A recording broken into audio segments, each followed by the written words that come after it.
atachakwa n'ụzọ n'ọkwa mmọnwụ na-achụkwa ụkwa ahụ mmọnwụ ibe anyị na-edekiri ya wụ ọgụ a ji adụ very tough unu eje ha afọ ihu m anya. Ndị Igbo nọ na diaspora na ndị Igbo nọ n'ụlọ, onye kote ovuru okwu ekwuru na ọfọ ya ka mmụọ ji eje ọgụ. Akọchara m akọcha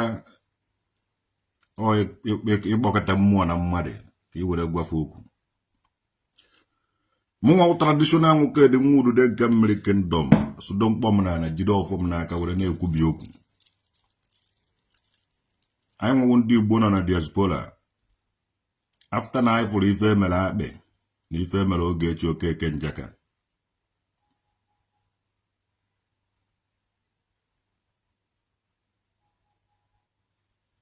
A ga-edikiri ya ọgụ. Onye Igbo ọwụ na nọtakwara nnukwu ibe mere na ana Igbo again. Unu ga-anụ from diaspora. Unu ga-anụ from diaspora. I ga-resist everything. I nwawo the Lord Resistance Army from diaspora. I ga-defend ndị Igbo niile nọ na diaspora.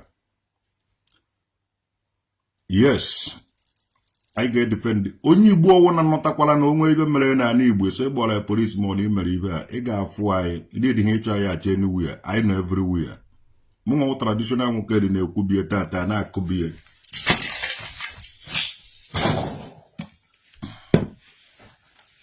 Jpac ga-eme video now yọba ndị Igbo niile nọ na diaspora.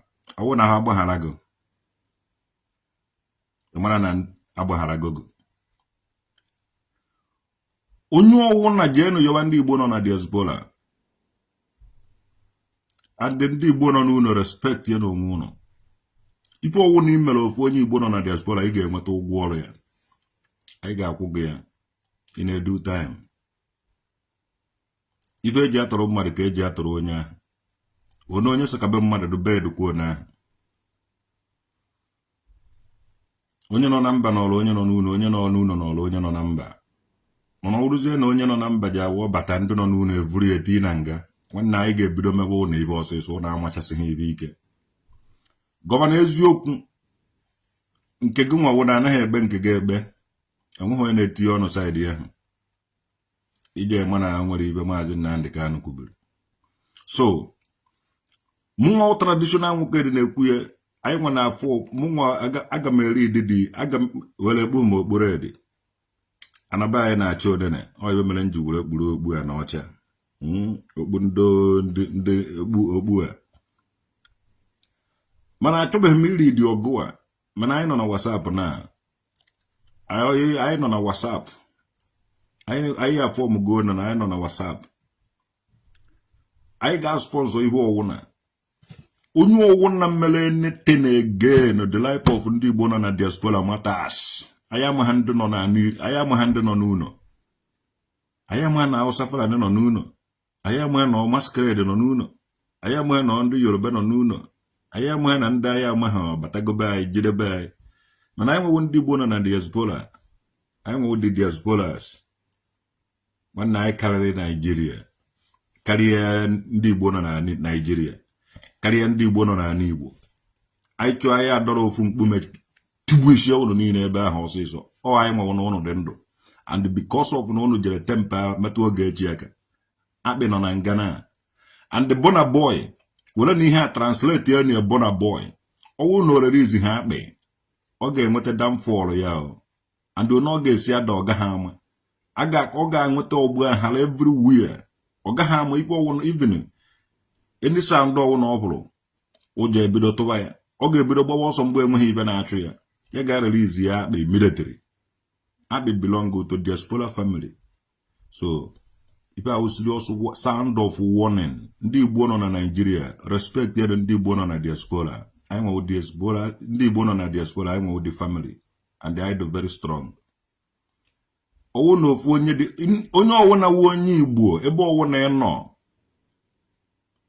Ịnọta atụzi n'egwu ezozi n'ezo pụta ibe the eyes of ndị Igbo na diaspora na watch gị anyị nwere warriors anyị kafa ike anyị nwere ego nweghị ibe anyị enwe ha ezuzuo ndị ahụ don't worry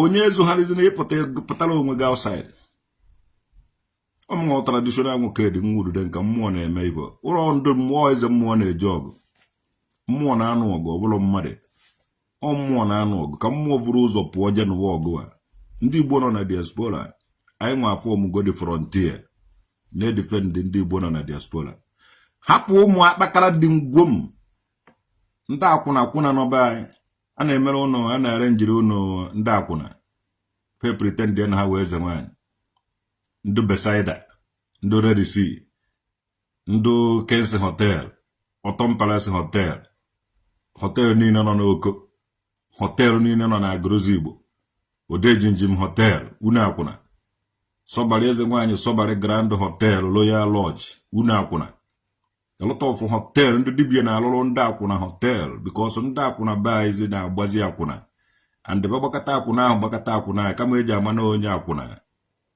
tiwe ego ayoro vugharịwa efere mewe isi na ọwụ eze nwaanyị ụmụ akwụna bai ndị akwụna juru na ekwuru ọbịa ijeghị ama na akwụna kaba sị na awụ eze nwaanyị ndị akwụna juru n'Oko ijeghị ama na akwụna kaba sị na awụ eze nwaanyị ndị akwụna juru n'ala Igbo na-awụgharị na Facebook atinye ego ayọrọ asị ọwụ eze nwaanyị bụ ọmachasịkwa ibe ike ụnụ ọmakwa history onewa ka esi awụ eze nwaanyị ịka na-afụ nsọ ga-eso na iwu eze nwaanyị ọmụ ka a na-akpọ traditional nwoke dị nwurude nke mmiri kingdom na akụmanya na-azụ ya mmechicha ụnụ ife ụnụ amara datị na ife ahụ ụnụ wụtụ onweghị ife ụnụ ma ụnụ sụ na ụnụ ndị akwụna juru be anyị ndị dibia ndị na-ala akwụna na ndị kọstọma ndị akwụna a na-emere ndị Igbo na-akpọta ụnụ nwawo ndị Igbo nọ na diaspora a na-ahazitela ụnụ ndị akwụna ụnụ na-ala na họteelụ fe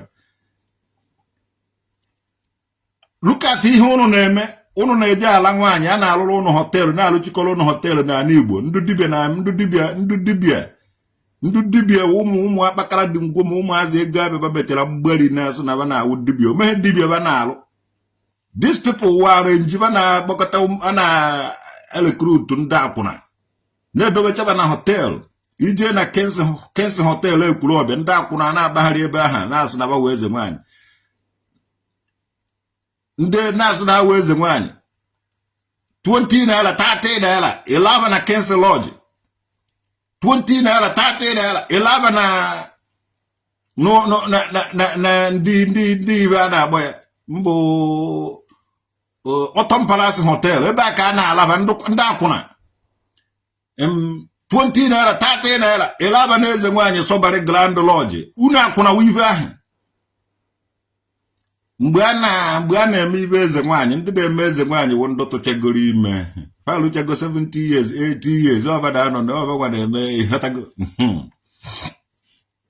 ndị na-eme eze nwoke ma ndị na-eme ibe dibia fa na ha ba amụchago nwa mechi ibe niile na-anyazi akpa agwụ ọ ndị okenye a na-etoruzikwa ife etoru nke ikpeazụ na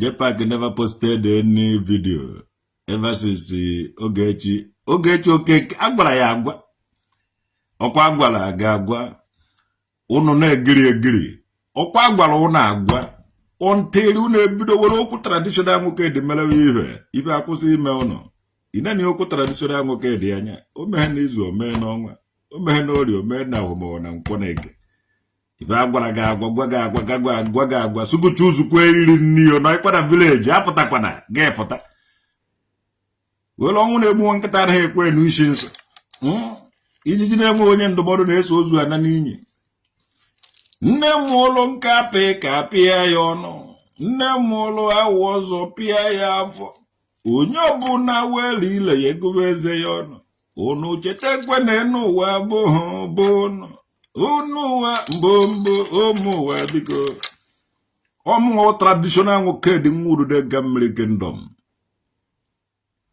anyị nwewo ndụ nọ na diaspora unu respect ihe anyị nwa nọ ndụ nọ na diaspora ibe ga-emegide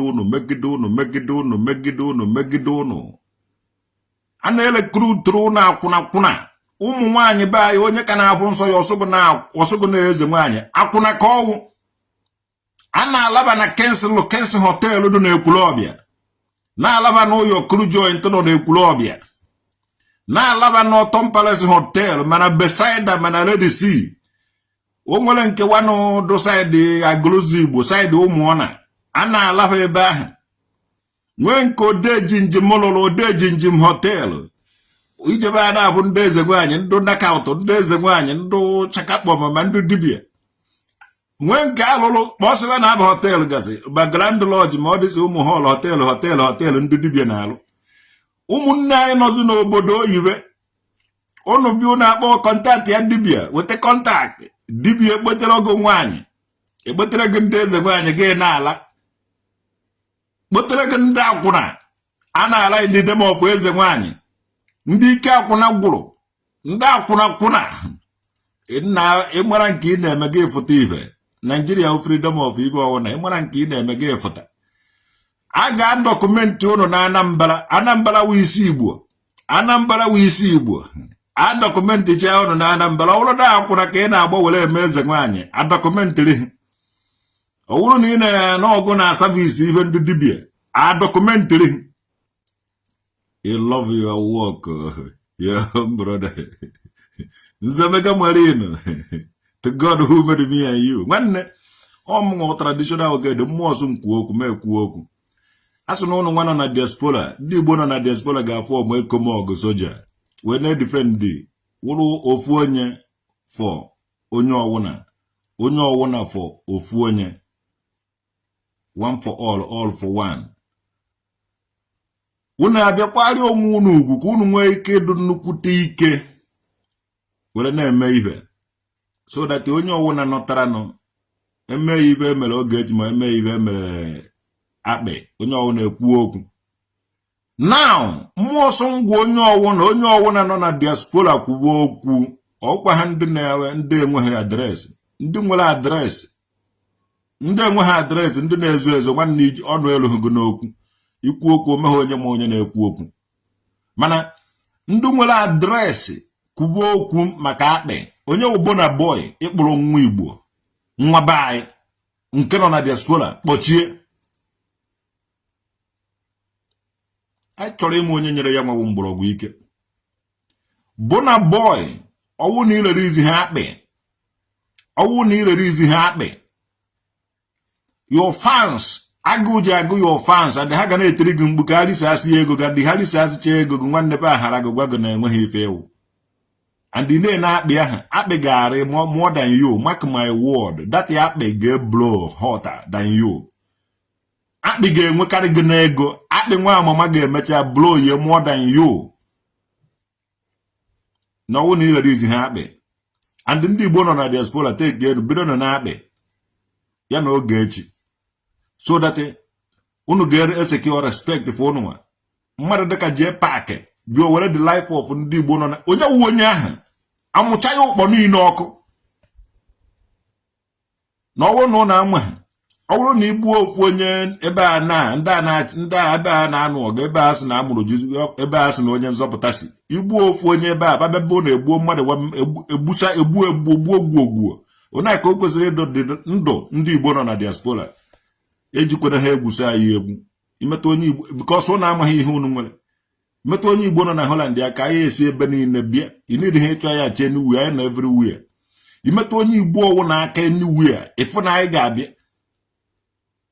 Mana anyị ga-ebu ụzọ kọnkagodo ndị dibịa na-eme ndị dibịa na-eme a na-apachi ọ na-eri ike dị n'ala Igbo ha na ndị akwụna ha. A na-achọ onye a ga-esi eme ala Igbo ka ọ dị mma. Ndị dibịa na-alụ unu akwụna, ndị akwụna na-asị gị na ha wee eze nwaanyị. No, ọ ga-stop. Nwaanyị ọnwụ n'aka na-afụ nsọ ya wụghị eze nwaanyị akwụna ka ọnwụ.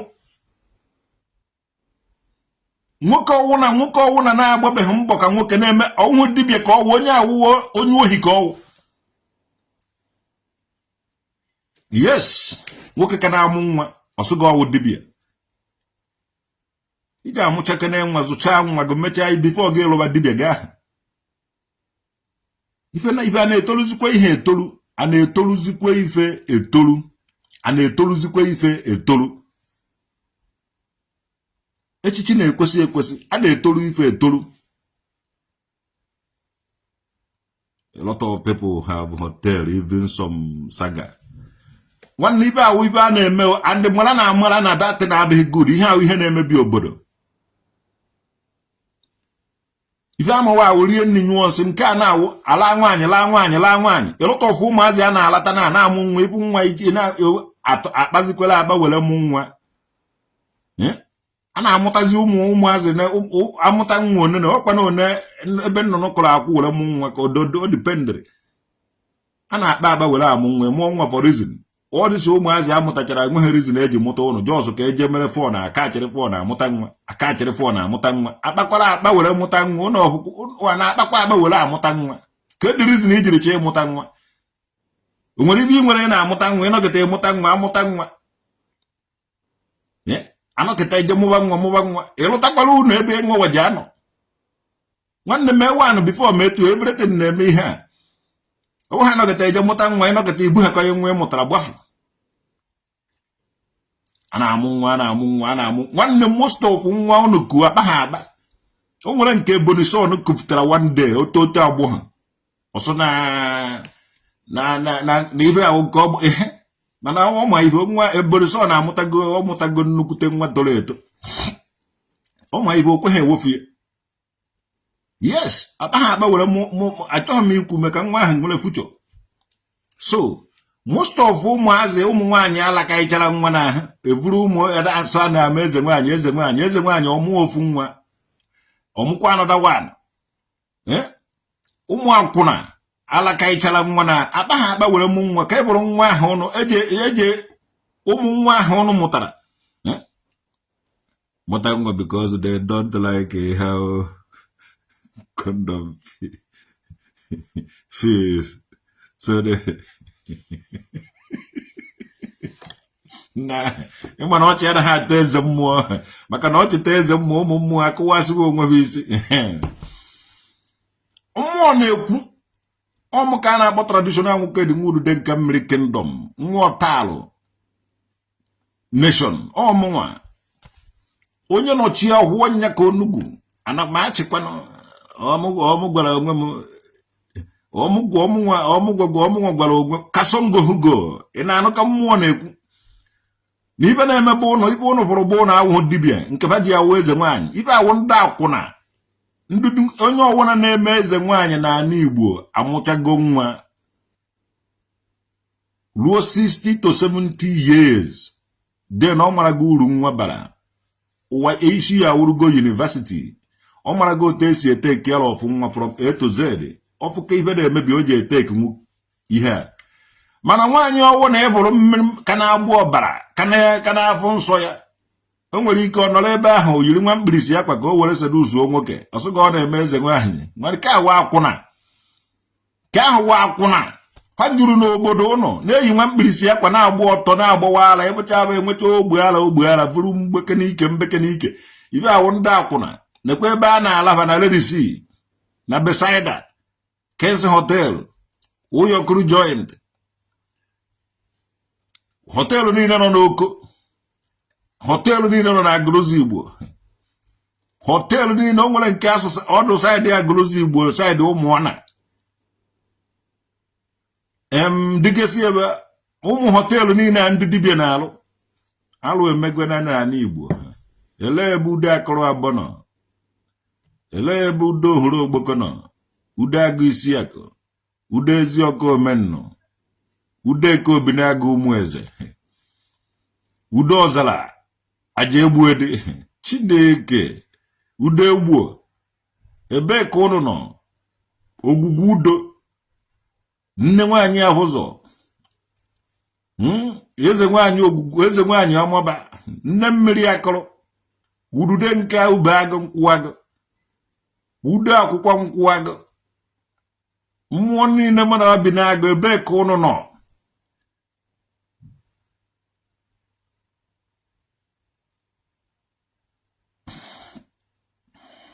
Udude nka na ọtalụ ebe ka ụnụ nọ. ife enweghị ike stand this 2025 mụ traditional oked na-ekwu ya and ụnụ nwawu ndị Igbo nọ ndị ohi ndụ dibịa ụnụ na-ezu anyị ohi ndị ohi ndụ dibịa ndị ohi ndụ dibịa ụnụ na-ezu ndị Igbo na obodo oyibo ohi tụrụ ndị eze nwaanyị akwụna ụnụ nwanne ọ bụrụ na ụnụ amaghị ọ na-esi agwọ ji mgbọrọgwụ na mkpa akwụkwọ agwọ ọrịa ekpechasịa ụnụ n'ala Igbo Chukwumasị ọrụ udo so na ndị na-eme ibe ndị na-emebi ya n'Igbo ụkwa ndị Igbo so ibe na-esi mkpi isi dị na-akpa mkpi ibe na-esi nkakwụ isi dị na ahụ nkakwụ ibe ahụ na-eme awụ dibịa ohi ka unu na-ezu unu na-eji ndị Igbo nọ na diaspora egwu egwu unu bịa because ha na-achọ ịnaghachi back to omenala unu mee ibe dị ka omenala fix ya edi ya ka m gwa unu akwụna ka unu na-elekruturu ndị a onye bi ovute akwụna asụ na eze nwaanyị ka o vutere nwanne ije ha anụ eze nwaanyị anaghị anụ eze nwaanyị anụ onye aterizo ọnụ ọla na aterizo ọnụ ọla awụrụgo eze nwaanyị because ifu ya na ifu na olugo 80 years ọ na-agwa gị okwu onye ifu na okwu ahụ ọ na-agwa gị okwu nne na-agwa nwa ọ ndị ahụ eze nwaanyị o torugo iwu eze nwaanyị agbara nwaanyị terizo ọnụ ọla olugo ụmụ laka ibe a na-alakasị na ụmụ ibe a na-alakasị na Besaida ọwụhụ ụnụ nwa unu walụ mere Igbo and a na-elekruturu ụnụ nwa ndị Igbo ndị anụ ọhịa ndị Igbo nọ na diaspora sị na ha na-eme omenala abịa na-emekọ iweta ụnụ nwa asị na a na-emekọ iweta eze nwaanyị na mepenu bren ụnụ ndị Igbo nọ na diaspora ihe awụ ndị akwụna ka ụnụ na-akwụna ibe awụ ndị ụmụ akwụna ọ bụghị eze nwaanyị onye ọwụna ka na-afụ nsọ ya onye ọwụna na-elube 60 above awụghị eze nwaanyị akwụna ka ọwụ so because of that because of that can hotel ebe a na-alafa jido too much and ndị ndụ dibịa na-ama ihe so ị ga-afụzi ọdụrụfa izi ka akpa ịmazi na akwụna kafawu akwụna na-emezi eze nwaanyị o ji ebe dibịa laa ya adị ụnụ ma ibe ụnụ nwa na-epetronize ha gụnwa ma eze mara go eze nwaanyị one lagolo gụnwa wu onye na-akpọ onwe go eze nwaanyị ịmara go ndụ kọstọma na one lagolo gị so eriri ma ngwugwu ma onye kere gụnwa na-akpọ onwe go eze nwaanyị gụnwa na onwe gị maara mmadụ one na-ala gị na-ede gụnwa na-akpọ onwe gị ụnụ maara onwe ụnụ the true eze nwaanyị should be old and experienced in elephant world. The oldest grandmother leads leads the group. That is why elephants are wise. Okay. Hotel is the factory where they will be getting the ngwongwo for kite, bloody pads, used a condom, aborted the fellow agahan school, hatago, and anime bulikoya. Hotel is for all kinds of alo. If I name a hotel, and the dibia heful, nonto, one ele pass umunai. And I know dear more with the dozen days and when you learn 1 million naira can I one more off one lay and one more off. If our business had into Hannah may all the soon done that one and losing my fine. If I were on a man and Igbo Hannah no about more leading one. Sometimes I know one more than some many people are more than one at Igbo. Some people give out you won't work a grow wiggle. Cholongwa one for steady, and a long steady. All this in double often days and 1 year for a guy hot very soon. Haga wapwala very soon. If I know okay, when we could turn a club, in catching we could have a ọhụm ofu eze nwaanyị mụrụ nwa ahụ tọ ya na tuhuo ya ka ọ nwoke na-amụ nwoke ọ na-amụ nwa nwoke ọ na-amụ na nwoke ọ na-ebu ahụ ime ofu eze nwaanyị mụrụ nwa ahụ bechasịa ebe tuhuo ya ebe ahụ some of ndị dibịa na-ele ụmụazị ahụ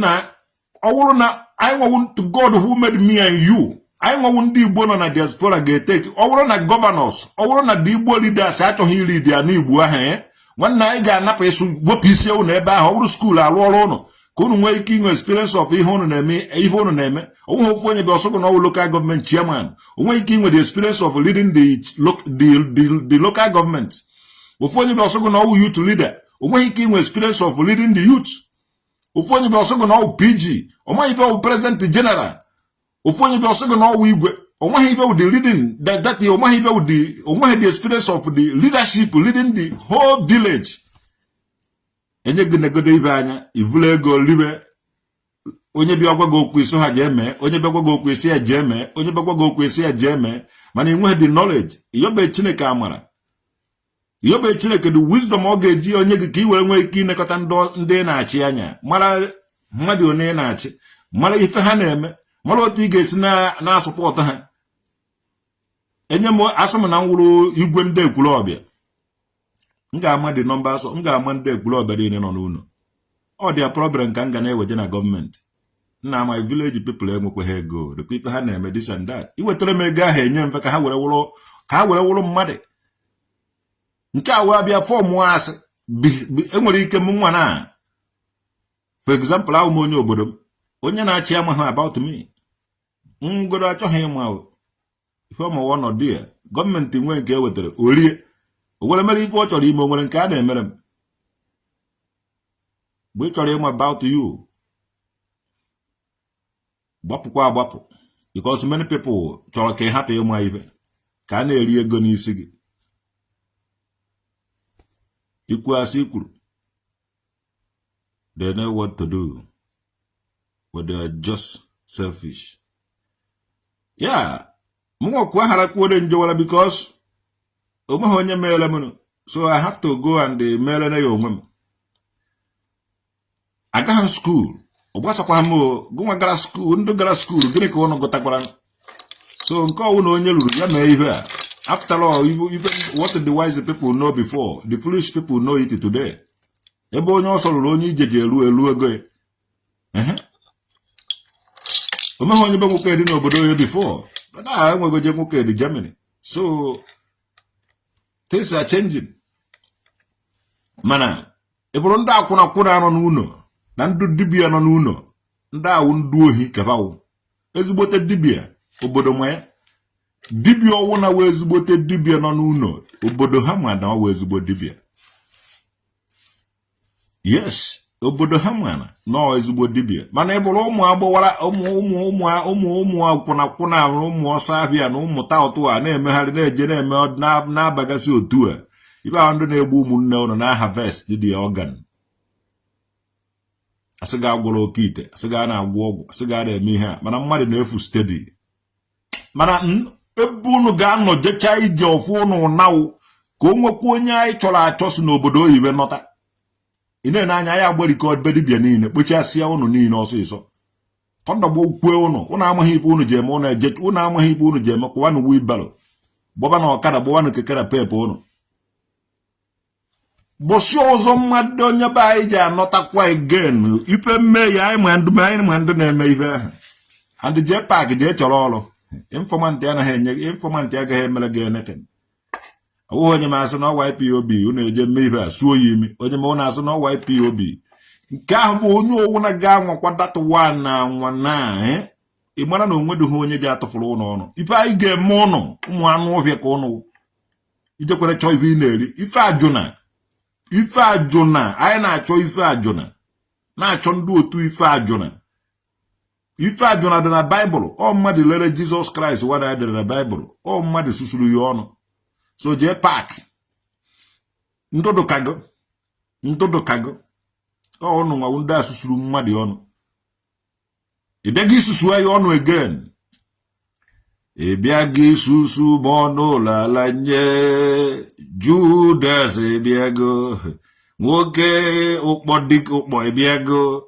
Nwoke ukpo village ibiagi susu ayo no la lanye. To God who made me and you. Ibiakwa isusu ayo. Ibiaha ni susu ayo na ya tuturo hama subu isi ego no seso. Uno. N'ezuzu onye ọwara je chọọ ibe ọ na-eme nke ikpeazụ a ekeghị iti ejebego ụka so onye ọwara je chọrọ ibe ọ na-eme nke ikpeazụ a onye ọwara je chọrọ ihe ọ na-eme nke ikpeazụ a anyị afọm go frontier from now on ka anyị fụkwa ibe ọwụna ka anyị fụkwa onunu si akparị ụmụnne anyị nọ na diaspora na ọwụ na ha visit ya Nigeria. Yes, ndị Igbo nọ na diaspora nwere much respect. Ịchọ Christopher Columbus ndị onesi ekwe Christopher Columbus discover America. Jpac discover abụọ. Ndị gasị ya ndị discover abụọ na ndị jere ije ụnụ na-aga agụrụ Gandokive Macmillians ba Gandoki nwoke nụlụ ọgụ from north ma mara nshehube ibe awụcha ndụ mechara ihe mesichara ihe ike edere n'akwụkwọ. So ndị Igbo jere na diaspora unu enweghị ike idelete their names. Ha dị great and ọwụ na ọjara sị ka unu emetọ ndagba okwe unu ebe ahụ. Onye Igbo ọwụ na-anọtara si die from diaspora batakwa be anyị ka unu mekwa ya anything ka anyị gbari ebe ndị dibịa niile nọ n'ala Igbo ndị ohi mụ anụ ọfịa bụ ndị akwụna ndụ eze nwaanyị ndụ akwụna. Wisdom do not come from school, but from experience. Yes, so between Jpac and the governor Eziokwu, something you don't know who is the one misleading the other. I think I know. If I can go check the thing. You know the Shanamite. Half of the Shanamite, that's what those people, these people about this unda one about by you know. Can you even oh God of my salvation? One no you man I be jano sa yoga, yabiano sa yoga. Another high card a buru moko. Mo buiba. I want you maybe one and all night, maybe what? Over 10 million Biafrans more bala weaver or baladu corner precious abroad. One no balano via Ejeheme anything. Or balano mano, or balocco, or balewu, or balezi, or balancota, or balano man, Umuhibo will he keep among traditional mukeda, do Umuhibo will he keep the less of force or dondo. Umunna iji or balabado corner will acquire everything. Umuhibe nwere ike imekwa ya again. Mụnwa na-ekwuye. Nwandị bi ọgwụ na gwọrọ ọgwụ 1 naira ka o megide ya ọnwụọ. Ụmụazị ba ya mụrụ n'ole na akwụ na nkwụ na-eke. Mmụọ fadị ndụ. Adị ọba nọ na mmụọ na-emere ya ife anụmanụ nọ na mmụọ anụ anyị tara. Anyị nwere mmadụ nọ na mmụọ. So ya na ha eme nkọja. Onye dibịa ọgwụ na jere gwụọ ọgwụ 1 naira dibịa ha na-anwụ anwụ. Ka ọsụ na ewu eze akwụna ije na nna onye ahụ na-anwụ anwụ mụnwa traditional nwokedi na-ekwu ya anaghị m ekwu ya atụ egwu. Over 10 million precious ụmụ innocent Biafran children nwụrụ during the war and after the war. Fada anụrụ anyị ọgụ na mmụọ. And so there enweghị onye anyị ji ụgwọ. Ha kwụrụ ụgwọ ahụ na anyị ga-adị ndụ. Ha gabala ebe ahụ na anyị nwe ga-adị ndụ. Sọsọ ibe anyị maọbụ na anyị agaghị echefu ha. And otu anyị esi echeta ha na mmadụ otu a ka si emere anyị ife na mmụọ. Onye chọọ ka o mewe ọ na-eme. Ịma ha ebe ike m si agwa nga ebe ike m si. Anaghị m agwọ ọgwụ. Enwe m ike ijebe dibịa. I believe okwukwe onye na-azọ ya. Onye kwere chi ya ekwere. Ụmụnne m nwụrụ n'agha Biafra aha ma during the war and after the war ngwe echefukwa ha mbanwo na-asụ ọwụ anyị pọba tọnda gbọgbukwa onye ahụ kwuru ibe ahụ ife ọ dafụtara gị n'ọnụ nwanne Biafra way spirit works in a spiritual way. Anakwa m atụ egwu ndị achọghị m ka anybody na-atụ egwu because ị mara onye gị na-eso na ọ nọnyere gị atụ na egwu na gị nwa na onwe gị ka ọ nọnyere. Ọ dị na Baịbụl ụnụ atụkwana egwu, fear not, ọ nọ with you. Olesi jere kpaba aka na olesi jere mebe ibe ọjọọ esobe gị. Olesi jere gwụwa ọgwụ esobe gị. Olesi jere chebele nwoke ibe gị ma nwaanyị echiche ọjọọ ibe ọjọọ emebe gị. Atụkwana egwu, ngozi ga-adịrị onye ahụ nke na-anaghị eme onwe ya associate with ibe ọjọọ a niile. Kwele na ọ ga-adịrị gị na mma. Ọ dị na Baịbụl Psalm 1. Ngozi ga-adịrị gị mgbe ị na-atụghị naghị eme onwe gị associate with ndị akwụnakwụ na eze nwaanyị ya. Ị naghị emekọ onwe gị associate with ndị dibịa na-alụ ana na-efu ezenu. Ibe ọwụ na imere na oge ibe ọwụ na imetara aka ga-prosper. Ọ karịghị one ahụ. Ọ ibe ọjọọ unu na-eme na-ere unu ji ejebe dibịa. Ọ ibe ọjọọ unu mere na-eme unu ji epigharị. Bụ nwa traditional nwoke dị apịghị m ụkwa aka adịghị m ahụ. Amaka mere unu na orie na afọ na nkwọ na eke nke ọdụ emetere ya were isi ya were vuru ma mụnwa ma mmadụ. Mana Jpac na ndụ South East content creators asị m nye unu advice, asị m unu jee chọrọ ọrụ because onweghị ibe unu nwere ike ime. Unu agaghị deceive people all the time. Nigerian government ma na people kwụrụ unu ụgwọ ka unu destabilize ya n'Igbo na-ehere fast because sọsọ social media ka a ga-eji Facebook ndị Igbo nwere ike iji na-eme ihe. Unu ewere gaasị say a lot of people isi here. South East content creator onye ọwụ na respect ya onwe. South East content creators onye ọwụ na respect ya onwe ya otu unu si evu asị. South East content creators onye ọwụ na respect ya onwe ya otu unu si evugharị asị. Ana m awụ ọnụ ụnụ ife ga-eme ụnụ nke ikpeazụ a. South East content creators that ekwensu ahụ nyere kpọrọ ụnụ ọrụ. South East content creators warning. South East content creators that ekwensu ahụ ụnụ na-ejele ozi. That ekwensu ahụ ụnụ na-ejele ozi. That ekwensu ahụ ụnụ na-ejele ozi. South East content creators ife ahụ na-eche na unu ga-emenwu. South East content creators ọ bụrụ na ịmaghị ibe ije na-create gị bido for your own personal stories. Ife ị ga-ede devil evil mgbe a mụrụ gị, ebe a mụrụ gị, ife ị na-emegasị, ife ị mere the first year, second year, third year. Were your own self personal stories mere content. It can lead you that place ị chọrọ ka lead ya gị to. Unu ahezire ndị Igbo asị. Unu asazire ndị mmadụ isi. Amaka m ife na Nnewi. Amaka m ife na ọzọ bụrụ okwu onye iberibe ka ọ na Nnewi. Ibe ahụ unu na-eche na unu ma. Ndị a n'obodo oyibo ka unu mara ibe ahụ. O mekwaghị nni asị ihere ebe agaghị edikoodu m. South East content creators respect ye na onwe unu. N'ife ga-eme unu nke ikpeazụ ọ na-agaghị like ya. I swear. Facebook na-akwụ ụgwọ with $. Mana nye ka esere n'isi ego ahụ ọkwa ndị nwụrụ anwụ. South East content creators respect ye na onwe unu otu unu si elesi ndị Igbo asị. An Igbo the spirit of living and dead or the land of living dead.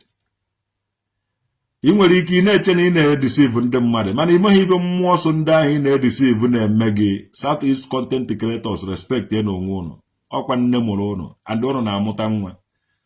South East content creators respect ye na onwe unu. Respect ye na onwe unu. Ọwụ na unu na-respect ihe onwe unu. Ọwụ na unu na-respect ihe onwe unu. Ọgwụna ka ọha n'ọnụ mmụọ ekwuchego. Ọgwụna ka ọha n'ọnụ.